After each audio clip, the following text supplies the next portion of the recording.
Minute Sport, on vous dit tout.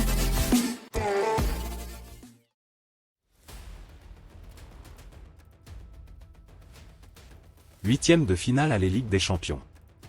Grosse surprise, Porto s'impose sur le fil contre Arsenal.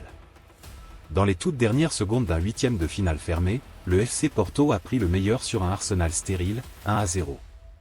Les Gunners devront renverser la vapeur à l'Emirates Stadium dans 3 semaines. Face à une équipe d'Arsenal en grande forme, Porto décidait d'abord de jouer la carte de la prudence. Les Dragons laissaient étonnamment le ballon à des Gunners peu inspirés, et incapables de contourner le bloc adverse. Les défenseurs centraux Gabriel et Saliba s'échangeaient des ballons sans aucune utilité. Ce sont donc les Portugais qui se procuraient la première double occasion par l'intermédiaire de Galeno, dont la volée heurtait le poteau juste avant son gros raté. Puis son coéquipier Evanilson obligeait le gardien Reya à se coucher sur une frappe dangereuse.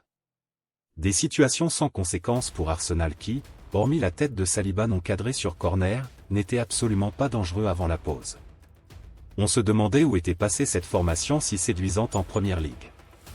En tout cas, elle ne réapparaissait pas au retour des vestiaires. Le match s'animait très légèrement avec davantage d'espace, notamment pour les contres de Porto. Mais les Londoniens n'y arrivaient toujours pas. Il fallait attendre le temps additionnel pour voir Gabriel tenter sa chance, mais sa tête passait nettement au-dessus. On pensait donc assister à un triste 0-0, jusqu'aux dernières secondes et la frappe parfaitement enroulée signée Galeno, 1-0, 90+4. Arsenal tombe dans le piège et devra réagir à l'Émirate le 12 mars prochain.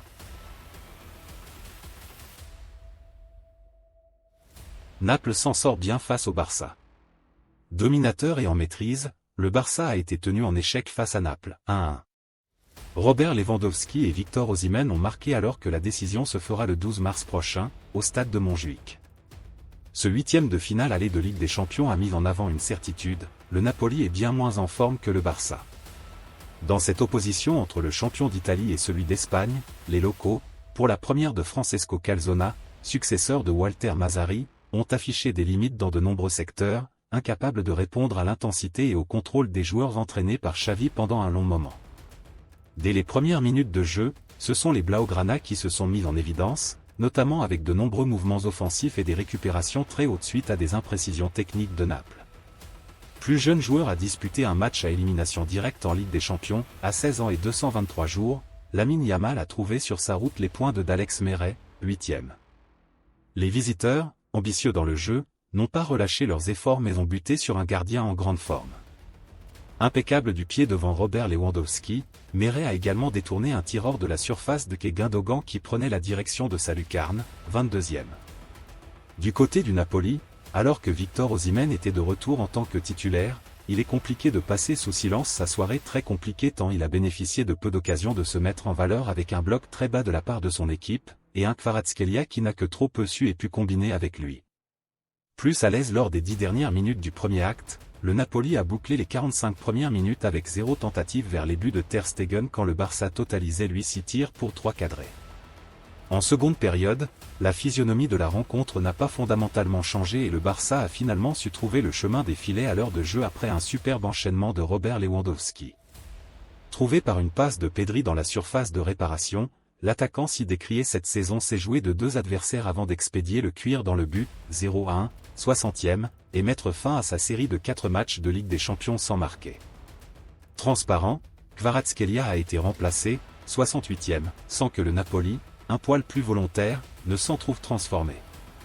Cependant, sur sa seule occasion de la soirée et le seul tir cadré de son équipe, Osimhen n'a pas manqué de répondre à Lewandowski en bougeant Martinez avant d'ajuster Ter Stegen, 1-1, 73e. Les deux formations se sont donc séparées sur un score de parité avant le huitième de finale retour, prévu le 12 mars prochain à Montjuïc. Info bonus, en Première Ligue, un Liverpool renversant, bat Luton 4-1. Pour le compte de la 26e journée de Première Ligue, Liverpool a pris le meilleur sur Luton Town, 4-1, ce mercredi. Pourtant, les Reds ont été surpris en début de match par l'ouverture du score d'Ogbene, 12e. Mais après la pause, les hommes de Jürgen Klopp ont renversé les débats en 15 minutes par Van Dijk, 56e, Gakpo, 58e, et Diaz, 71e. En fin de partie, Elliott, 90e, a aussi participé à la fête. Au classement, Liverpool reste bien évidemment en tête avec 4 points d'avance sur Manchester City, deuxième avec un match en moins.